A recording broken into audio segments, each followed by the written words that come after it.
my collective. Please tulungan natin ang collective natin. Tarot Angels, thank you so much. Okay, thank you. And there you go.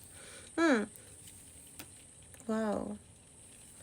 Nakabaliktad ang karma. And never ko binabaliktad ang cards ko pagka inaayos ko. I mean, pagka nagbabalasa, yes, nababaliktad siya. Pero ito, my dear collective, inaalis mo na yung karmic mo. Kasi pagod ka na and you are done na paulit-ulit na parang test sa buhay mo. And I don't want them anymore. Yung naririnig ko, no? So, yeah. I think, yung mga taong kina-cut off mo na parang pinipilit ka pa rin ipasok sa buhay nila. Wala ka lang ginagawa. Hindi pa rin. Sana hindi na ako babalik sa ganyang sitwasyon. Yan yung sinasabi mo, no? Kasi parang, I think, pinoprotektahan mo yung sarili mo at this time, at this very moment. Medyo may pagka-gloomy nga lang. I mean, not in a happy way na parang nakangiti, pero, I mean, in a way na parang, ganto. Yeah.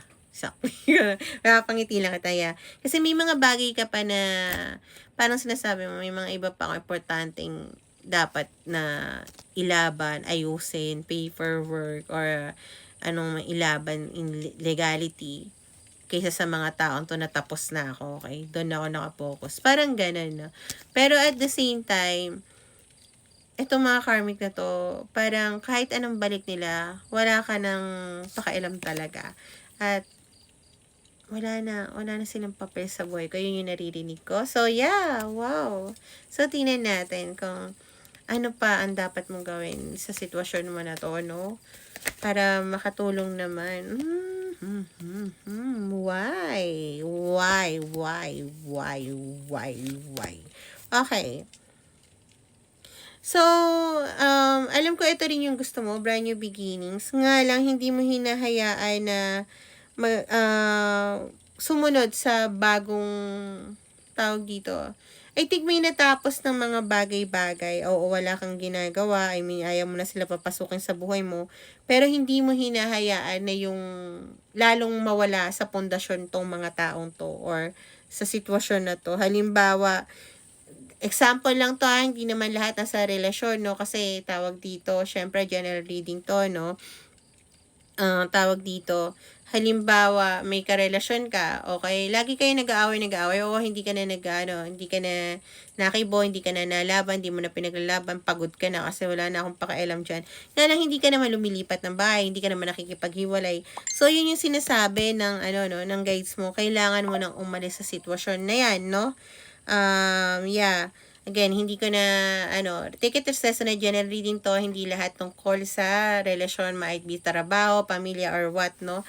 So, yeah, kung gusto nyo ng malalim na private reading, PM nyo ko. Private reading is may bayad po, no? Respect my career, may free naman tayo, nagla-live ako, at itong mga to, kagaya na to, free to, diba? Just follow me, no? I respect din po yung mga tao na about sa budget, kasi same din po ako, no? Pero career ko po to, kaya please, pag private reading, alam nyo na po na hindi free, no? So, yeah, kailangan mong umalis sa sitwasyon na yon, hindi lang iwasan or walang gawin, no? Kailangan mo talaga mag-alas sa baluta para layasan yung sitwasyon na yan in order for you to have this brand new beginning na passionate one kung saan ka magiging masaya, kung saan alam mo yung confident mo nandoon, no?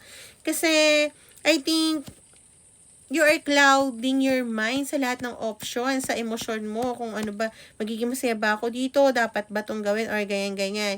Iniisip mo kasi, okay lang naman, basta hindi ko nalang pansinin to, okay lang naman, basta nandito pa ako, which is very, hindi okay.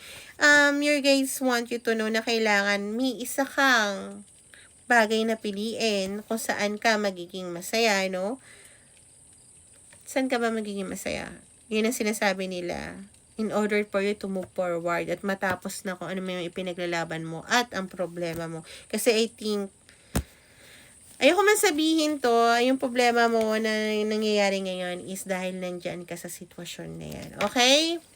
Hindi ko rin naman sinasabi na pag umalis ka, mawawalan ka ng problema. Pero, I think, hindi, kasi yung problema mo na yan, hindi naman dapat na ganyan ang dapat mangyari. Yun ang sinasabi nila, okay? So, tingnan natin ang iba pang gustong sabihin ng guides mo towards your current situation.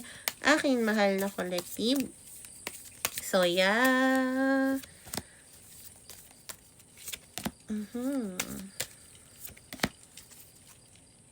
Okay. Kailangan mong bumitaw sa mga toxic patterns mo in order for you to open up a new door. Synchronicity, nakikita mo naman, no? Yeah. Alam nila na maraming tao na maaring ibalik ka. Kasi I think, sabihin na natin, no, na ano tayo eh, na-absorb natin. Kaya nga sinasabi, di ba? Tell me who your friends are and I tell you who you are. So, kung nasaan ka ngayon, mas ganun din yung na-absorb mong energy. Parang ganun, no?